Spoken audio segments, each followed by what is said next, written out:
All right, everybody, welcome back. Today we are moving on to Chapter 8, which is going to be to solve a quadratic equation. And you can see in these two objectives here, both of these are just simply solved. So our answer is going to end up being x equals. How we do that will change. And actually, this is going to be a couple chapters in a row here. First of all, we'll solve by taking square roots, which means we're going to square root something in our answer. And then second, we're going to solve via factoring, which is something we did last chapter. When we get into later chapters, we're still going to solve quadratics, but it'll be by different methods. So, before we get started, let's review.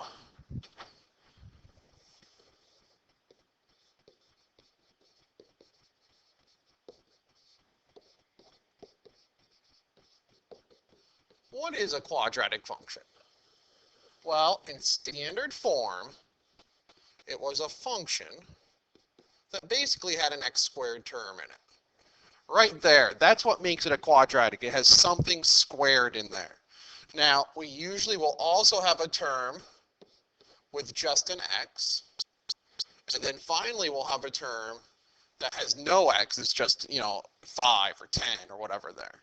So an example of this would be something like f of x equals 2x squared plus 3x plus 4. And in this example, a would be equal to 2, b would be equal to 3, and c would be equal to 4. But some other things can happen. We talked last class when a was equal to 1. So here's an example where a is equal to 1, and you can see the difference. It's that there's a 1 out here that we don't really see. And we learned last class that with factoring was a lot easier if a was equal to 1. Now, additionally, we can have some other things happen. And that's where we're going to get into today. I'm concerned with two things. We'll get rid of that because I'm concerned in this example, something's going on. And I'm going to give you another example here.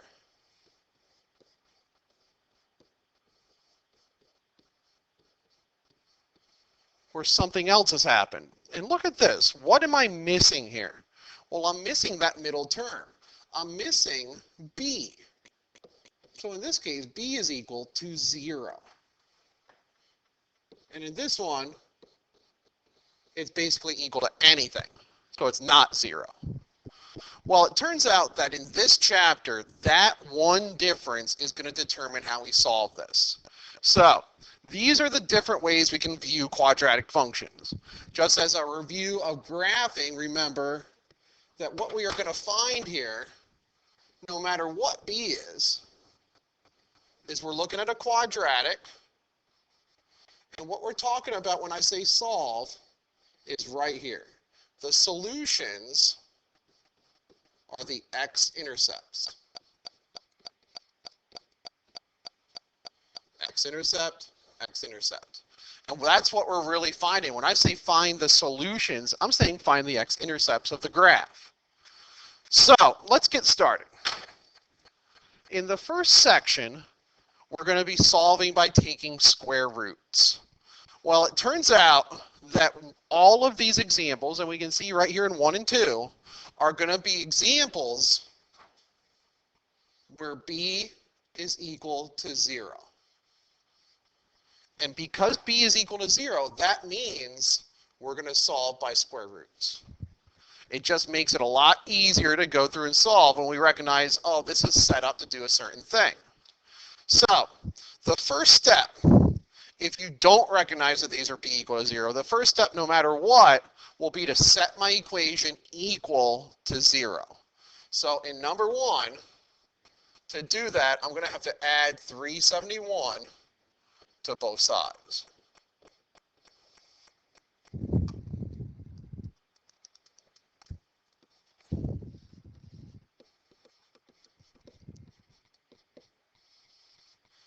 And then I'm going to rearrange these letters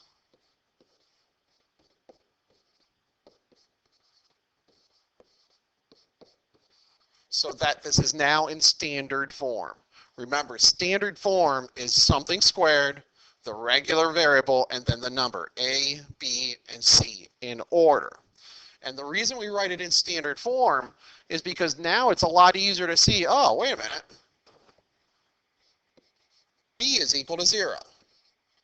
That means I'm going to solve by square roots. So now that I'm solving by square roots, we're going to solve this equation completely normally. We're going to isolate the variable.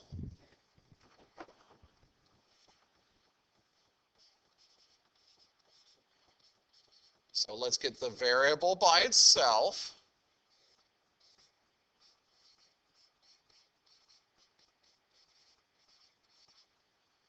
Divide by what's in front.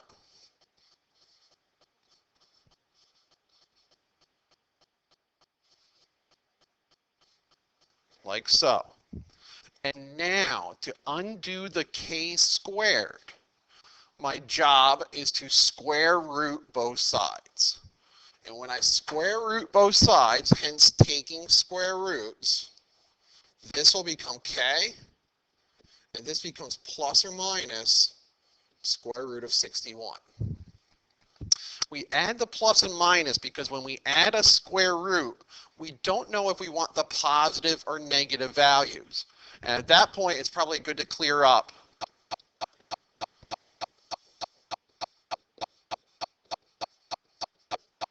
that a square root,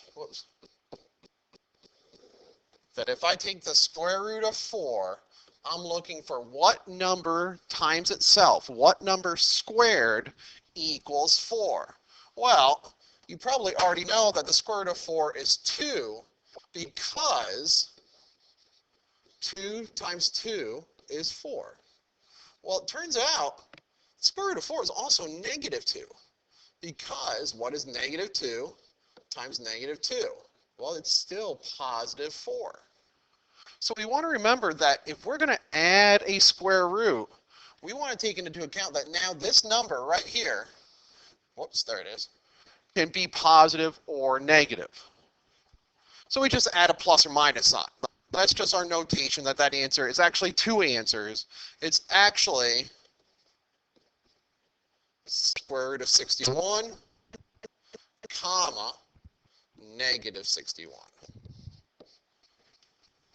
Now, you don't need to write that out like that. You can leave it as plus or minus square root of 61. Okay. See here, I've got a couple problems in my video, so I'm going to pause this for a second and come right back. Hopefully this can clear up. Okay. Hopefully that kind of cured the issue of the pen kind of messing up here.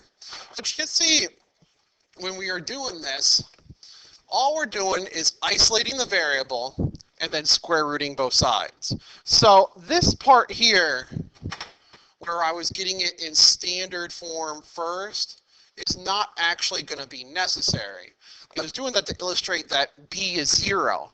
But if you look at number 2, there is no just like 3n term here, any n variable.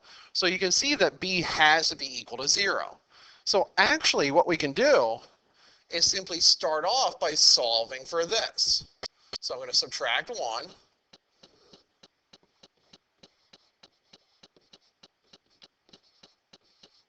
Equals 36. Now I'm going to divide by 49.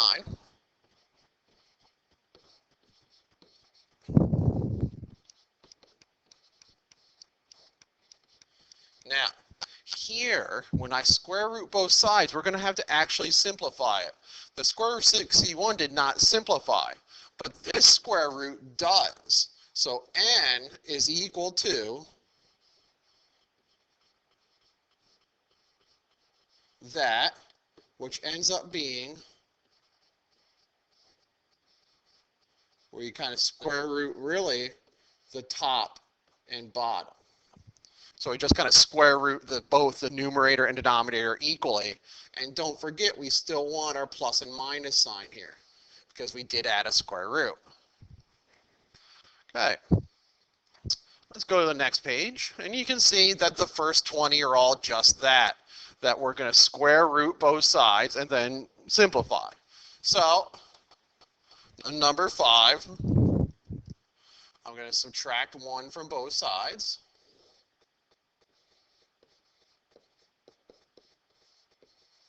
Divide by 2.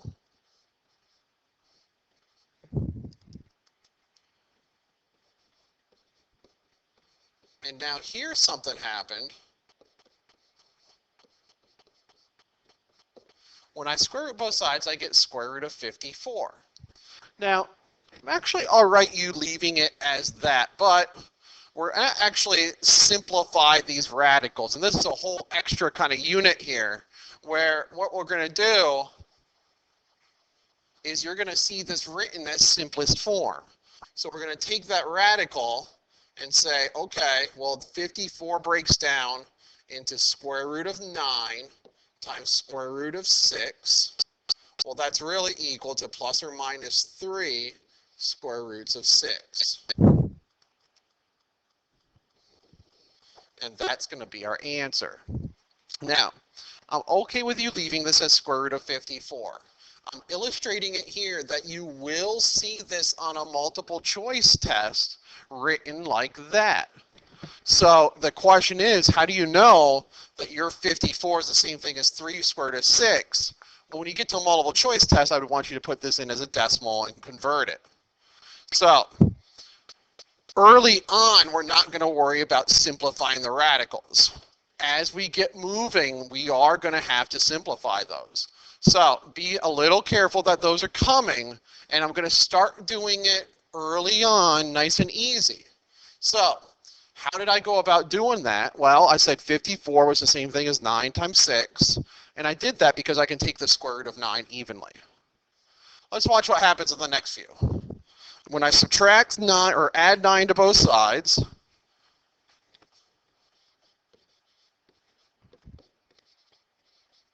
I'm going to get 342. And when I divide by 9, I'm going to get 38. Well, the square root of 38 is that.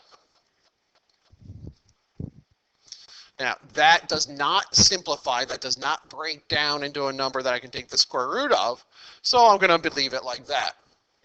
So again, just be kind of careful as we go through. Let's look at 8. On number 8, I'm going to add 1 to both sides.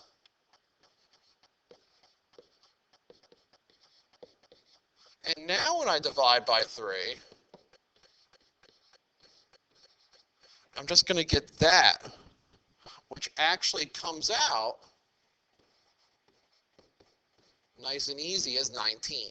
Now when I square root both sides, again, 19, square root of 19. Don't forget your plus or minus sign. You'll notice throughout here that nowhere am I writing a decimal as my answer. You do not want decimals here. We are taking square roots and leaving them as simplest form. And simplest form is leave the square root sign. Okay, so let's go through a couple more just so we can kind of see a couple more times what's going on. So in number 11, whoops, I'm going to add 5 to both sides because, again, on each of these I'm recognizing that b is equal to 0.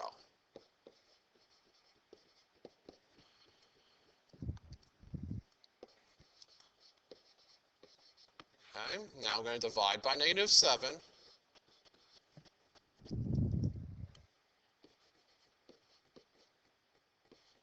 And I get 77. So when I square root both sides,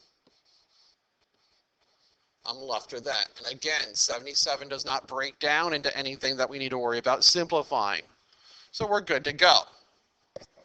Oh, 12 looks fine. So my first step would be to subtract 9 from both sides. And then divide by 4. Now square root. Now here, 28 does simplify. So 28 does break down. And what I can break it down into is that 28, whoops, kind of keep this a little more consistent, is 4 times 7. And the reason I'm breaking it down that way, 4 times 7 is 28, but now the square root of 4 is 2. See how that simplifies a lot easier. And that's what we're doing on square roots. Again, simplifying the radical. Like I said, we're not going to mark this off early on if you leave it as that. But at some point in the near future, we're going to need to simplify that all the way down. So that's what it looks like simplified. Okay, as we go through, I don't see anything too out of the ordinary here. Let's stop with number 20. In number 20, oh wow, look at what happens here. When I subtract 10,